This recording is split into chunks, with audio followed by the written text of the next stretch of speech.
CBIT కాలనీలో నిన్న రాత్రి 158 హౌసెస్ కొట్టాము. నిన్న రాత్రి 2 గంటల నుంచి 3 గంటల వరకు నేనే మేలుకొని కోఆర్డినేట్ చేసుకొని వాళ్ళకి అందరికీ కూడా అరేంజ్ చేసి టీటాక్ అరేంజ్ చేసి అన్నీ చేసి ఎస్పీతోని అందరితో కోఆర్డినేట్ చేసుకొని దీని వర్త్ ఎంత తెలుసా?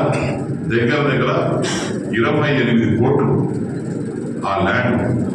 నేను డబ్బు తీసుకొని వదిలేసుకోవాలనుకుంటే అది వదిలేసినట్టుగా నా గురించి రాయడం న్యాయమా? ఒకసారి ఆలోచన చేయండి. తర్వాత ఇక్కడ కొత్తమేడు దగ్గర ఆక్స్ఫర్డ్ మధు అని చెప్పి వైసీపీ సంబంధించిన వ్యక్తి లేఅవుట్ వేశాడు, మీకు అందరూ తెలుసు.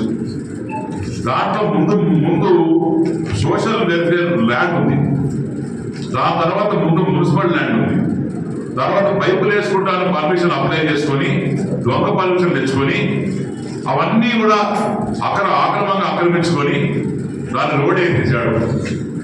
దాన్ని దీపించావు, దాన్ని ప్రక్షాళన చేశావు.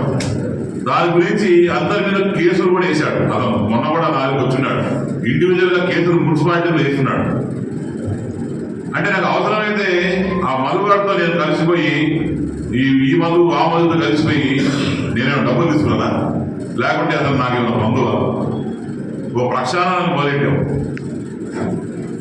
దాంట్లో నేను డబ్బు తీసుకున్నానా, లేకుంటే డబ్బు తీసుకుంటే నేను ఎందుకు అవుతానని. ఎందుకంటే ఈ పేర్లన్నీ నేను రీతిలో చెప్తా ఉన్నా, 1 by 1 చెప్తున్నా. చింతామణి పాండు అనే వ్యక్తి నన్ను మా అమ్మని మా ఇంట్లో నా భార్య దూషించి ఎలక్షన్స్ అప్పుడు నా మీద కేసులు పెట్టాడు. వచ్చిన వెంటనే ప్రక్షాళన చేద్దామని పైన 8 అంతస్తులో 7 అంతస్తులు కట్టినాడు ఇల్లీగల్గా. అవి కొడదామని స్టార్ట్ చేసిన వెంటనే కోర్టుకి వెళ్ళి పాత మున్సిపల్ కమిషనర్ రమేష్ బాబు ఎవరైతే ఉన్నాడో వీళ్ళందరి సలహాలు ఇచ్చి అందరినీ కోర్టుకు పంపించాడు. అందుకోసం ఈ 6 నెలల నుంచి మనం ఏం కొట్టలేకపోయాం. అవన్నీ కోర్టుకు సంబంధించిన డాక్యుమెంట్స్ పత్రాలు కూడా మీకు అందరూ ఇస్తారు. అక్కడ పర్మిషన్ ఉండేది ఓన్లీ 3 floors 4 floors. అంతకన్నా పైన ఉంటే 100% యాక్షన్ తీసుకుంటాం. వాళ్ళు మరి కోర్టుకు పోయింటే దానికి నా తప్ప అంటే ఏది? నేను వాళ్ళ డబ్బు తీసుకొని పట్టకుండా వదిలేసిన.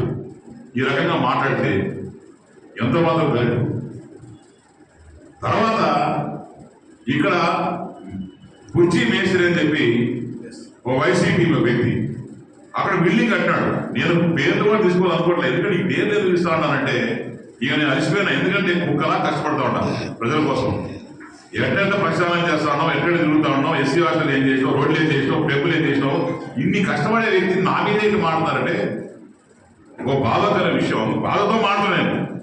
ఆ ప్రెసిడెంట్ ఏర్పేట మండలం ప్రెసిడెంట్ ఎవరికి మండల పార్టీ ప్రెసిడెంట్ ఉన్నాడో వాళ్ళ ఇల్లు కొట్టాం. 13 ఇల్లు ఇమీడియట్ కొట్టి వచ్చిన 2-3 నెలల్లో కొట్టించాము. అన్ని అనాథరైజ్డ్.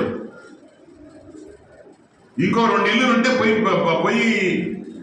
కోర్టుకు పోయినాడు. నేను తప్పు చేసినాడు కదా. ఇక టెంపుల్ ఎక్కువ.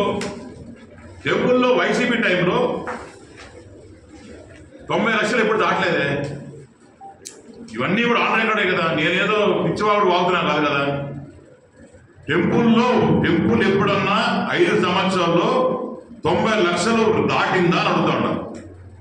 వచ్చిన మొదటి నెల, సంవత్సరం కాదు, వచ్చిన మొదటి నెల కూర్చొని ట్రాన్స్ఫర్లు చేసి పంది కుక్కలను అందరినీ తరిగి బయటపడితే ఫస్ట్ నెల ఇన్కమ్ 1,68,00,000.